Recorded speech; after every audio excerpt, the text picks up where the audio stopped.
তামাৰহাটত ৰাষ্ট্ৰীয় ঘাইপথ নিৰ্মাণকাৰী সংস্থাৰ অবিবেচকি কাণ্ড NHAIৰ হঠকাৰী সিদ্ধান্তৰ বাবে নিতৌ সংঘটিত হৈছে ভয়ংকৰ দুৰ্ঘটনা কোনো ধৰণৰ যাতায়াত নিৰ্দেশনা ফলকাৰী নিদিয়াকৈ পথ খান্দি নিৰ্মাণ কৰিছে কালভাৰ্ট বেৰিকেড নথকাত সঘনাই সংঘটিত হৈছে দুৰ্ঘটনা শ্ৰীৰামপুৰৰ পৰা ধুবুৰী ফুলবাৰী দলঙলৈ ৰাষ্ট্ৰীয় ঘাইপথ নিৰ্মাণৰ দায়িত্বত থকা ঝাও কনষ্ট্ৰাকশ্যন প্ৰাইভেট লিমিটেডৰ মই মতালিৰ ফল ভুগিবলগীয়া হৈছে পথচাৰী গতিকে আমাক তামাৰহাটৰ পৰা কিছু তথ্য সবিশেষ জনাব আমাৰ সাংবাদিক শহীদুল ইছলামে হেমিয়াগাতিত চলি আছে 127 বি ৰাষ্ট্ৰীয় ঘাইপথ আৰু এই ৰাষ্ট্ৰীয় ঘাইপথৰ যি নিৰ্মাণ কাৰ্য সেই নিৰ্মাণ কাৰ্যত দেখা গৈছে যে নিৰ্মাণকাৰী সংস্থা আছে নিজৰ মই মতালিৰে কাম ইয়াত অব্যাহত ৰাখিছে মোৰ হতিতো যদি সেই দৃশ্য দেখুৱাই এয়া হল তামাৰহাট থানা আৰু তামাৰহাট উচ্চতৰ মাধ্যমিক বিদ্যালয়ৰ সন্মুখ ভাগ ইয়াত এটা কালভাৰ্টৰ কাম চলি আছে এটা সাইডে দি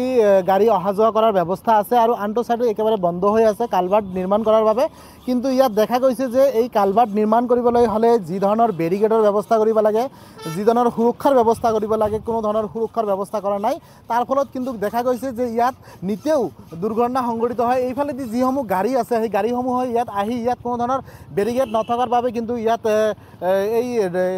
গাতত পৰি দুৰ্ঘটনা সংঘটিত হয় যোৱাকালিও এজন হেলি চালকী কিন্তু ইয়াত দুৰ্ঘটনা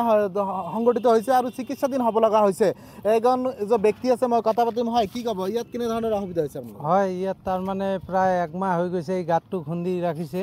স্কুলটো ইদানিং 1 তাৰিখৰ পৰা বন্ধ গৈছে তাৰ আগৰ পৰা গাঁতটো খুন্দি ৰাখিছে কিন্তু কোনো ধৰণৰ বেৰিকেড নাই নাথাকাৰ ফলত বহুত দুৰ্ঘটনা হৈ আছে আৰু বহুত কিবা হৈ আছে অসুবিধা পাই আছে ৰাইজে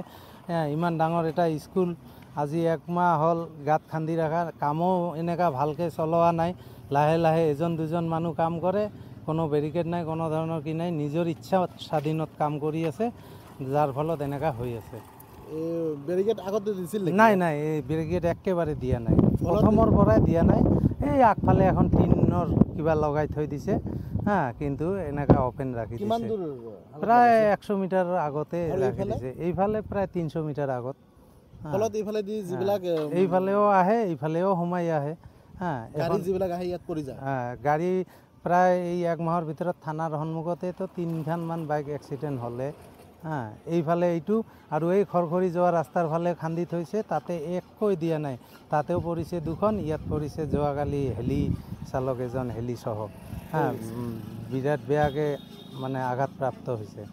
এতিয়া হস্পিটেলত চিকিৎসাধীন হৈ আছে কি ক'ব কাৰ ভুলৰ বাবে আসলতে এইটো একচুৱেলি এই কাম কৰা প্ৰতিপক্ষৰ ভুলৰ কাৰণে এনেকা হৈ আছে